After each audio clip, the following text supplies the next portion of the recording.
Hello student, स्वागत है आपका आपकी सूर्योदय लक्ष्य एकेडमी में।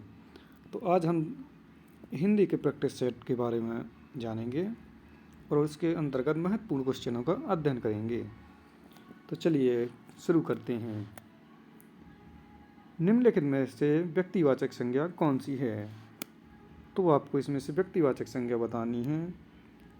तो आप ये देखिए कि किससे मतलब किसी का नाम व्यक्त होता है। तो आप देखिए गंगा, मतलब एक नाम व्यक्त होता है आपका गंगा, तो यह आपकी व्यक्तिवाचक संज्ञा गंगा हो जाएगी। नेक्स्ट क्वेश्चन देखते हैं। निम्नलिखित में से कौन सा शब्द विशेष है? तो आपको ऑप्शन में से बताना है विशेष कौन सा है। आसीन है, मधुर है, अग्नि है, कर्मठ है। तो आपका विशेष है, तो यह है आपका अग्नि है, जो कि आपका आग से मिलकर बना है। नेक्स्ट क्वेश्चन, ईश्वर तुम्हें दीर्घ आयु दे।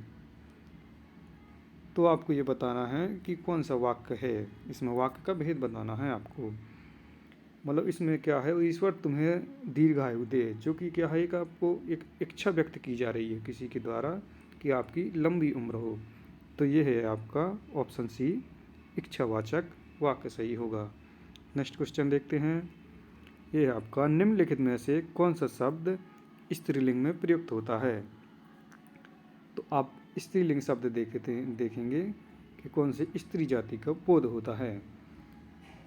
ठीक है, तो नेक्स्ट क्वेश्चन देखते हैं। तो इसमें ऋतु है, पंडित है, आपका हंस है, आचार्य है। तो आप इसमें से देखते हैं कि स्त्रीलिंग जाति का बोध होता है आपको ऋतु से होता है। नेक्स्ट क्वेश्चन है, निम्नलिखित में से प्रश्न में समूहार्थक शब्द को छांटिए। तो आपको इसमें से समूहार्थक शब्द को छांटना है।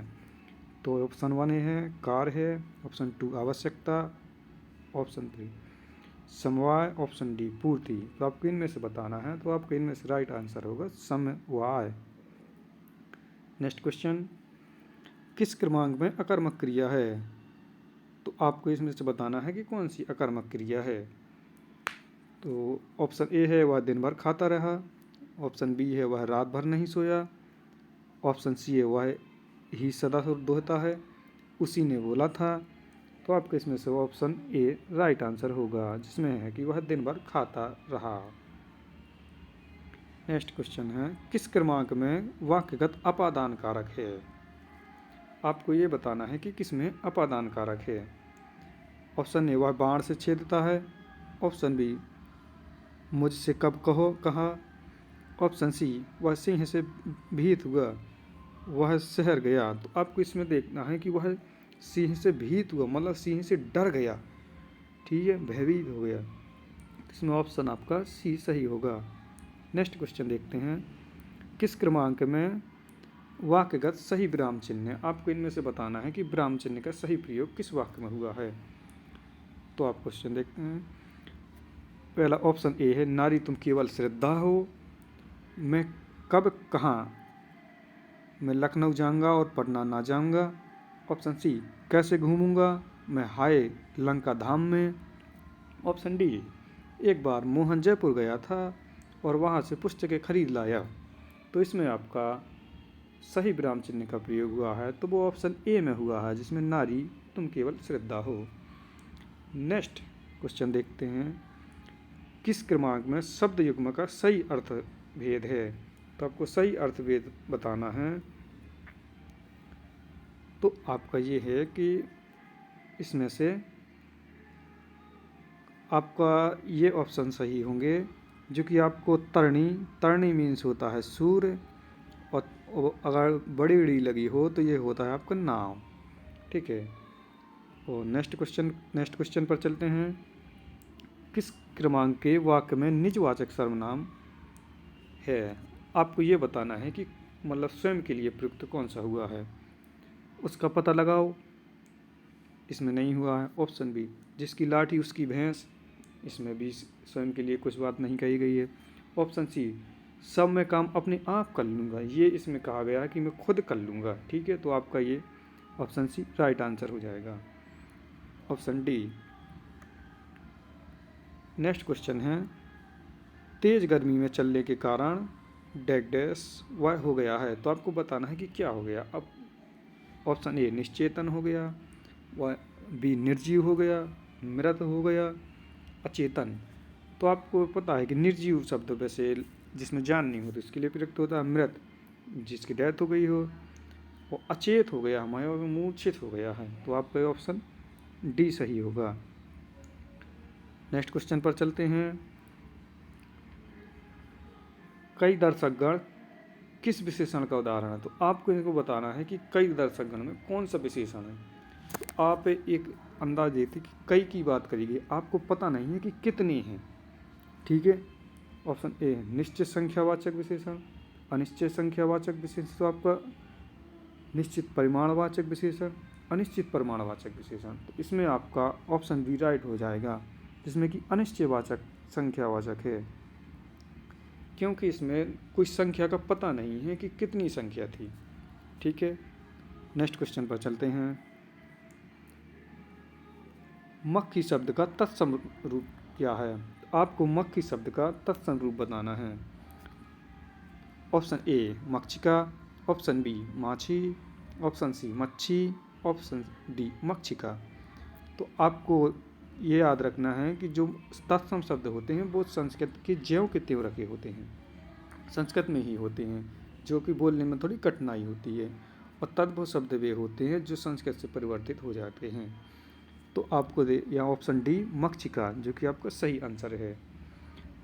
नेक्स्ट क्वेश्चन, निम्नलिखित में से कौन सा शब्द तद्भव नहीं है? आपको ये बताना है कि कौन सा शब्द तद्भव नहीं है। इनमें से आपका एक तत्सम शब्द होगा। ऑप्शन ए द्वार, ऑप्शन बी साय, ऑप्शन सी दृष्टि, ऑप्शन डी पाँव।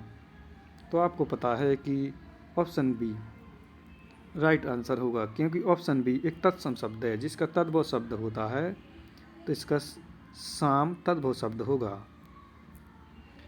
नेक्स्ट क्वेश्चन, जंगम का विलोम शब्द है। आपको जंगम का विलोम शब्द बताना है, तो आपका जंगम का विलोम शब्द होगा स्थावर। नेक्स्ट क्वेश्चन है, आपको इस क्वेश्चन में शुद्ध वाक्य बताना है कौन सा है। तो ऑप्शन ए है मेरे घर के पास एक हलवाई की दुकान है। ये तो भाई बात नहीं बनी, कहा एक हलवाई की दुकान है, तो ये आपका क्या है, गलत हो जाएगा। मेरे घर के पास एक हलवाई की दुकान है, एक हलवाई आगे, ये भी गलत हो गया। मेरे घर के पास एक हलवाइयों की दुकान है, आपका ये भी गलत हो गया। मेरे घर के पास हलवाई की एक दुकान है, ये आपका परफेक्ट होगा, ठीक। नेक्स्ट क्वेश्चन है, थोड़ा नपतुला भोजन करने वाला वाक्यांश के लिए उपयुक्त शब्द है। मतलब थोड़ा नपतुला भोजन करता है, जो पर्याप्त मात्रा में से भोजन नहीं है, तो उसे कहते हैं मिताहारी, ठीक है। नेक्स्ट क्वेश्चन होगा, किस क्रमांक में सही संधि का उदाहरण है? आपको इसमें से बताना है कि कौन सा संधि सही है। ऑप्शन ए शिशु प्लस एक, ये हो शिशवैक है, ठीक है। तो यही आपका ऑप्शन ए सही राइट आंसर होगा। इसमें आपका ऑप्शन ए राइट आंसर हो जाएगा। नेक्स्ट क्वेश्चन, जिस समास का कोई पद प्रधान नहीं होता उसे क्या कहते हैं? तो देखो, हम पहले द्विगु के बारे में जानते हैं। जो द्विगु समास होता है आपका, उसमें क्या है, उसमें संख्यावाचक मतलब संख्याओं के बारे में बताया जाता है। द्वंद्व समास, ठीक है, इसमें जो कि दोनों पद प्रधान होते हैं। कर्मधारय समास में उत्तर पद प्रधान होता है। बहुब्रीहि समास, बहुब्रीहि समास में इसमें कोई पद प्रधान नहीं, एक अन्य तीसरा पद प्रधान होता है, इसलिए आपका ऑप्शन डी राइट आंसर है। नेक्स्ट क्वेश्चन, मछली का पर्यायवाची है, तो आपको मछली का पर्यायवाची बताना है, ठीक है। तो मछली का पर्यायवाची और इसमें से है, तो आपको मीन मछली का पर्यायवाची है। मार्तंड आपका सूर का हो जाएगा। नेक्स्ट क्वेश्चन,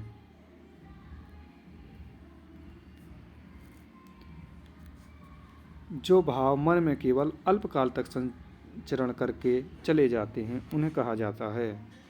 तो ये मतलब अल्पकाल के लिए जो संचरण होते हैं संचारी भाव कहते हैं, और जो मतलब वो ज़्यादा समय के लिए स्थायी हो जाए तो उन्हें स्थायी भाव कहते हैं।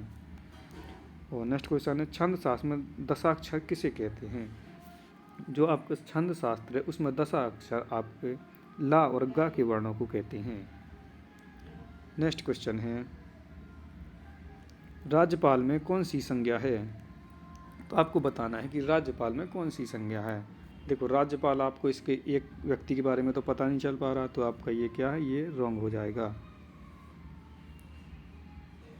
और ये है भाववाचक संज्ञा सी, ऑप्शन सी। तो इसमें आपको भाव के बारे में भी कुछ पता नहीं चल रहा।